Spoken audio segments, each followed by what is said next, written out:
Hi,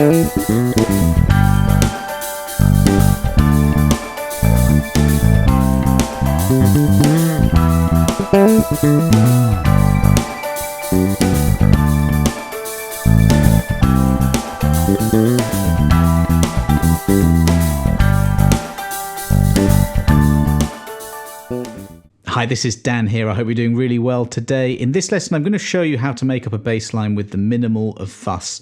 Now, you can download that backing track that you heard, and it's based around a track I played bass on the other day. I do a lot of remote sessions, and someone sent me this exact chord progression. And, you know, when you're a session player and you record and play for people, you have to come up with bass lines really quickly. So I'm going to show you exactly how you can do the same sort of ideas as me. So the first thing that I do is listen to the track. And I'm figuring out the root notes. So I've got an E to a G to a D to a C. By the way, I'm playing most of the roots here. E 7th fret, A string. G on the 3rd fret of the E string. I'm playing the D on the 5th fret of the A. 2 frets down to the C. Okay? And that's the kind of thing I do. I listen to the track and then just figure out that those first 3 notes are the first notes of the E minor scale, E natural minor. Now, if you don't know the E natural minor scale or the major scale, this is the first thing you need to do because so much of music is made up of this. So in order to work out what key you're in, key just basically means what is the scale that the song is in. Sometimes it changes. In this one, it doesn't. It's the same all the way through. So what you do is you figure that out. So the first note is E. And I can just play the first 3 notes and know it's minor. So know your natural minor and your G major, and that's what it's going to say. They're related. Okay? Whatever the 3rd note is of that minor scale is the relative major. So E, natural minor, and G major are related. And the reason I'm going on about this is because that's one part of making up bass lines and also listening to music and figuring out your favorite lines is to figure out the key. And if you know these 2 scales and the relationship between them, then you are covered for so much. So that's the first thing to say.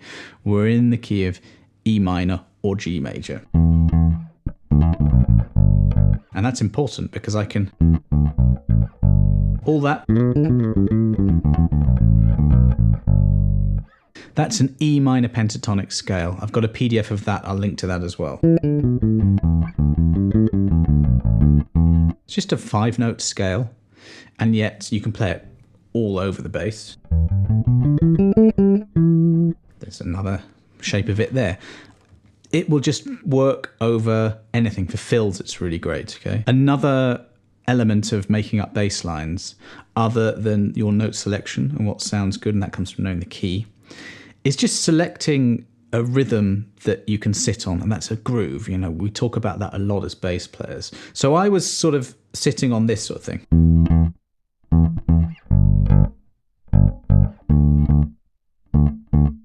Oh, sorry, C.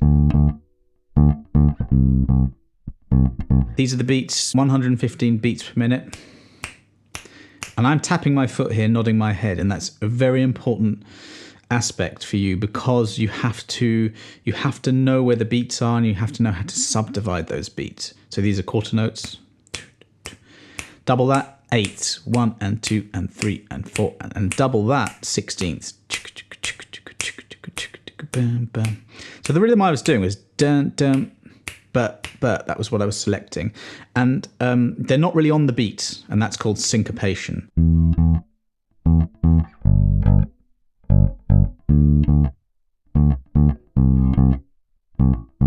Just do that for now. Hit the roots, going E, G, D, C.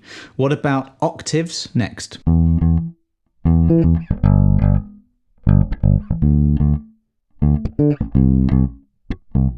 Okay, just roots and octaves.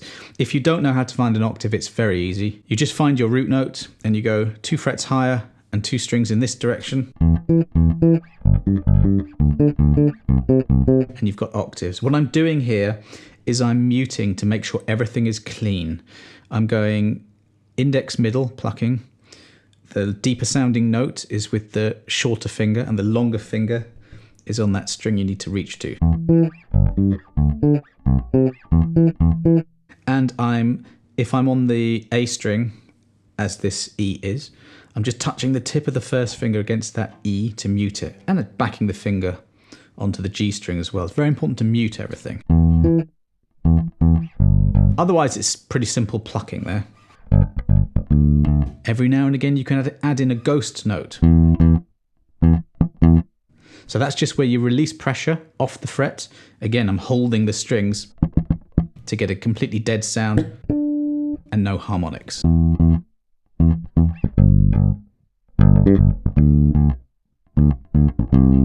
Let's add a fifth in. So a fifth is just 5 notes up the scale. And you get another simple pattern. Go 2 frets up from the root, drop down to the floor 1 string, you get a fifth. You can put that note down the octave. So you can go up to a fifth,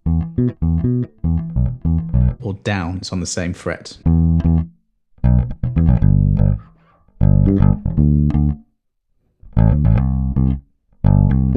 So that was just fifths and octave. Let's hear that with the track.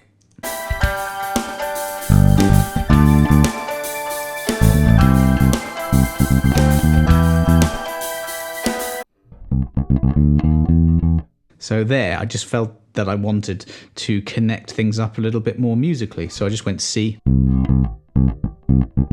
little bit more rhythm, little quick shift, and just a chromatic movement up to D. Chromatic is just every fret, that's the chromatic scale. I'm just going from D, bang, hitting that E on the 1, okay?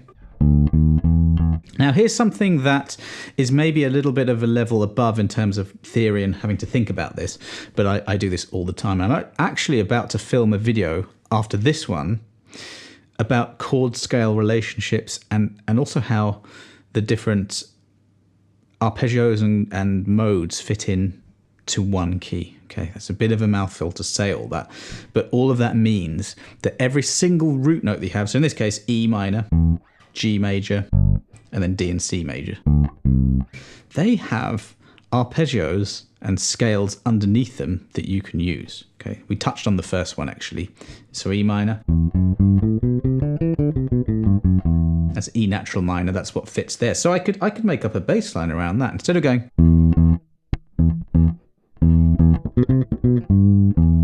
So just playing around with the notes of the scale.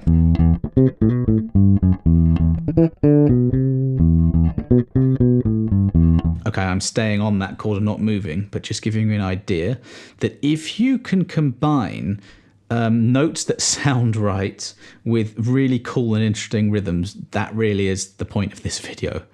Good notes plus amazing rhythms, and you can achieve that by the way you play as well. Ghost notes, hammer-ons, pull-offs, those are expressive techniques, articulations. If you can do that, you're going to sound really, really good. So there you go. Then we're going to G. Remember I said that G major and E natural minor are related? So if you know the scale, so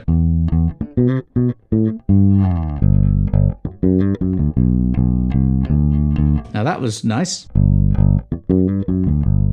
That's a major 7th, just the 7th note in the scale. And that's an arpeggio, just the 1st, the 3rd, the 5th, and the octave. Different types of arpeggio, but if you put the 7th in there, it becomes a 7th arpeggio.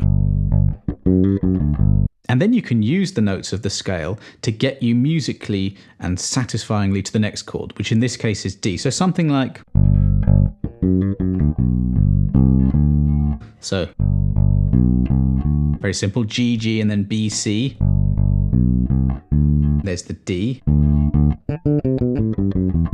Now that is this is where we start to get a bit more advanced. So if you don't, I might lose you here, but I'll try not to. If you start a G major scale on the 5th note, which is D, and keep going, it's just G, A, B, C, D, E, F sharp. Those are the notes of G major. That's the key. If you start on a D and go D, E, F sharp, G, A, B, C, D, you get the scale that fits over that particular note. It's called a mode, and in this case, it's a Mixolydian mode. Now, I'm convinced that loads of really, really great bass players probably don't know the ins and outs of this, but they do know that over this one, that fits, you know. So it doesn't matter if you don't know the exact names and stuff, but it does matter that you know what you can play over this. So let's just say I went...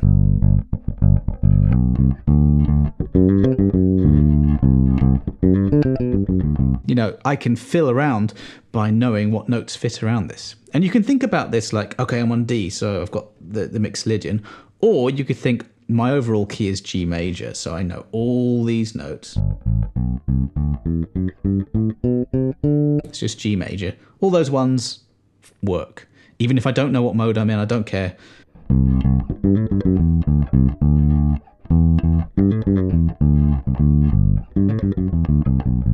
You know, they just all fit. But that does mean that you need to know your patterns in different positions.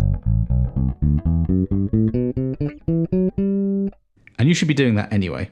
Knowing just, for instance, a G major scale. Not just that, but in different octaves as well.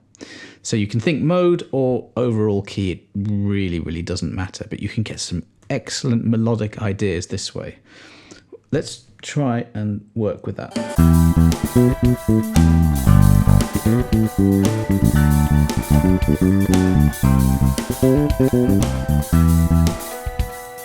Okay, I went super busy there. You don't need to be busy. And in fact, when you're creating bass lines for your band, or you know, you're doing a session or rehearsal or what have you, the best thing to do is to strip back, simplify, and just come up with an amazing groove with something simple, okay? But this is just to show you the point that I was mentioning before about the underlying modes or scales. So like, I did something like that, and then G. Just going up to the octave and just playing the first three notes, but in reverse. Then I went to D. There are my notes over the D, this D Mixolydian, or just G major starting on a D.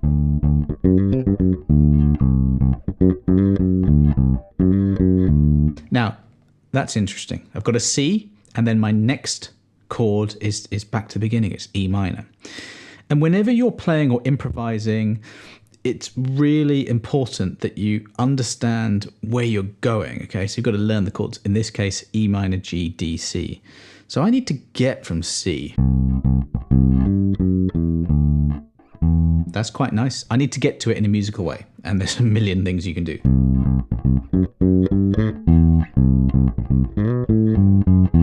Quite a flea thing there. There's a C. And I'm just sliding to the fifth of the E, which is the next chord. Just descending the scale.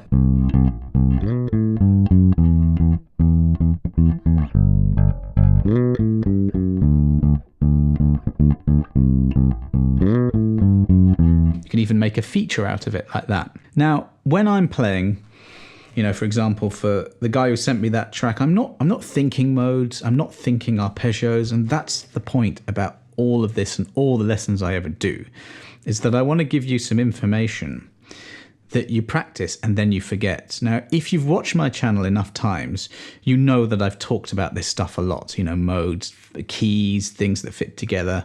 Talk a fair bit about theory, but it's always, or nearly always, the same thing all the time, okay? So there's a basic set of sort of foundational rules that you learn. But that doesn't make you a good bass player. What makes you a good bass player is to take that and create something that sounds creative and musical. And oftentimes that means playing less, but whatever you play, make sure it grooves and it's in time. Those are the secrets to great bass playing. One thing I'll probably leave you with is the bass player's secret weapon, which is the minor pentatonic scale. In this case, we're in E minor. This is all E minor pentatonic. Now, if you know that scale, you can make fills up really, really easily. So if we start simple.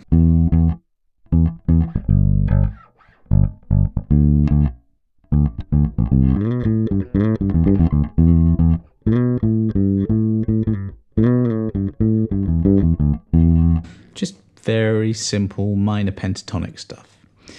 So that's what I would use a lot of, because it just sounds soulful and pleasing to the ear. So if you're beginning or you want to get into this kind of thing, that's a little bit of a trick. Just learn the pentatonic scale and use that a lot. It's just got good notes in it. So things to do, just download the track so that you have something to practice over. Be very aware of your chords. You've got E minor, G, D, C. Start simple. Roots first, add in an octave, then maybe a fifth. And then after that, when you want to take things to the next level, in terms of note choices anyway, you've got E natural minor, G major, and then you just start those scales, which are the same, from the D and the C, and you'll have more note choices. Make sure you know the underlying arpeggios. So everything that is minor has a minor third, and anything that's major, a major third.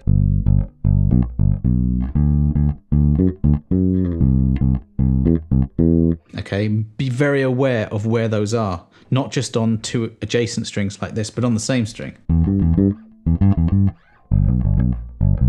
Okay, there are two different patterns for almost everything.